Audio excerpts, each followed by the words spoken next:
السلام علیکم ورحمۃ اللہ وبرکاتہ۔ محترم ناظرین کرام، عام طور پر لوگ نئے سال کے آغاز کو ایک جشن کی صورت میں مناتے ہیں، مگر حقیقت یہ ہے کہ یہ وقت افراد و اشخاص کے لیے بھی، ادواروں اور تنظیموں کے لیے بھی، اور جماعتوں اور قوموں کے لیے بھی اپنے احتساب کا وقت ہے کہ انہوں نے اس عرصے میں کیا کھویا اور کیا پایا ہے، اور وقت کی صورت میں جو عظیم نعمت اللہ تعالیٰ نے انسان کو عطا فرمائی ہے اس کا کس طور استعمال کیا ہے۔ جو قوم خود اپنا محاسبہ نہیں کرتی اور جو جماعت اپنا گرہباں آپ تھامنے کی صلاحیت نہیں رکھتی، دوسرے ان کے گرہباں تھامتے ہیں اور خیر و شر کا حساب کر کے اس کا بدلہ چکاتے ہیں۔ لمحوں کی ناقدری سے بعض اوقات صدیوں کا نقصان ہوتا ہے اور قوم زوال و انحطاط کے دلدل میں پھنستی چلی جاتی ہے۔ اللہ تعالیٰ نے انسان کو جو بہت سی نعمتیں اس کائنات میں دی ہے، ان میں ایک بہت بڑی نعمت وقت ہے۔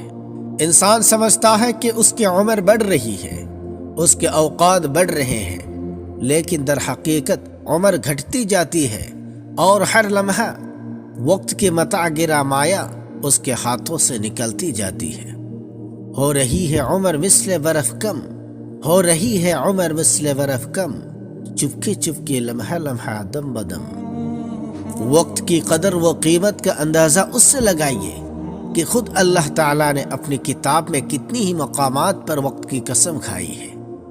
کبھی رات اور صبح کی قسم کھائی گئی، کبھی رات کے ساتھ شفق کی قسم کھائی گئی، کبھی فجر اور اس کے ساتھ 10 راتوں کی، کبھی دن کی روشنی اور رات کے چھا جانے کی، اور کبھی خود زمانہ کی۔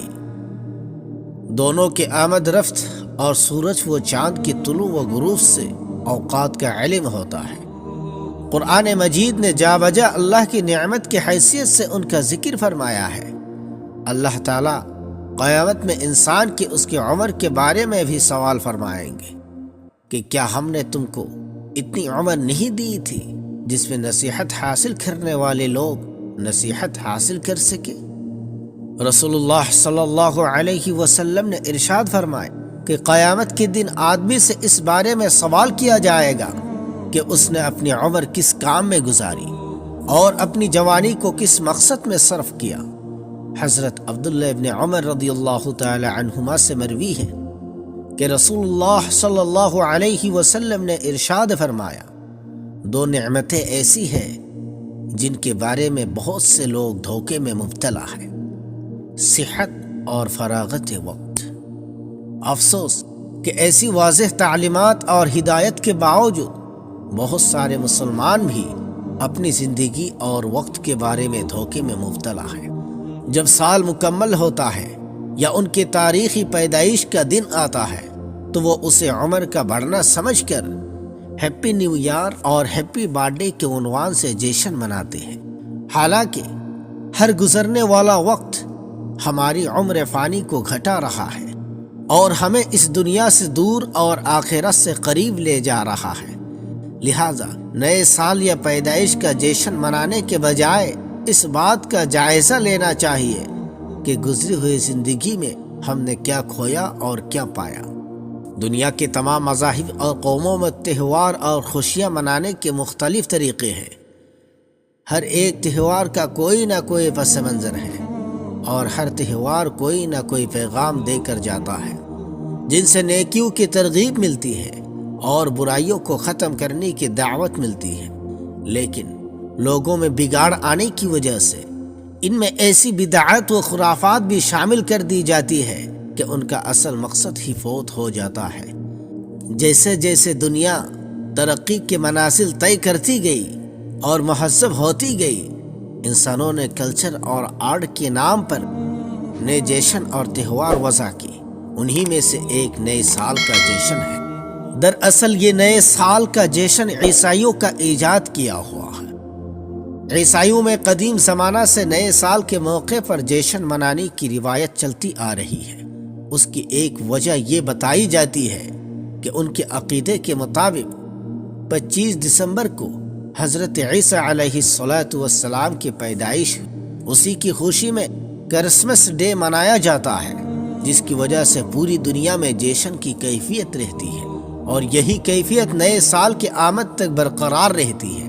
نئے سال کے جشن میں پورے ملک کو رنگ برنگے لائٹوں اور قمقموں سے سجایا جاتا ہے، اور 31 دسمبر کی رات میں 12 بجنے کا انتظار کیا جاتا ہے، اور 12 بجتے ہی ایک دوسرے کو مبارکباد دی جاتی ہے، کیک کاٹا جاتا ہے، اور ہر طرف ہیپی نیو ایئر کی صدا گونجتی ہے، آتش بازیاں کی جاتی ہے، اور مختلف نائٹ کلبوں میں تفریحی پروگرام رکھا جاتا ہے، جس میں شراب و شباب اور ڈانس کا بھرپور انتظار کیا جاتا ہے، اس لیے کہ ان کی تفریح صرف 2 چیزوں سے ممکن ہے، اول شراب، دوسرے عورت۔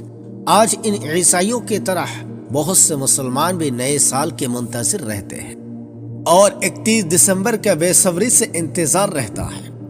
ان مسلمانوں نے اپنی اقدار و روایات کو کمتر اور حقیر سمجھ کر نئے سال کا جشن منانا شروع کر دیا ہے، جبکہ یہ عیسائیوں کا ترتیب دیا ہوا نظام تاریخ ہے۔ مسلمانوں کا اپنا قمری اسلامی نظام تاریخ موجود ہے، جو کہ نبی کریم صلی اللہ علیہ وسلم کی ہجرت سے مربوط ہے، جس کا آغاز محرم الحرام سے ہوتا ہے۔ یہی اسلامی کیلنڈر ہے، لیکن افسوس تو یہ ہے کہ ہم میں سے اکثر کو اس کا علم بھی نہیں ہو پاتا۔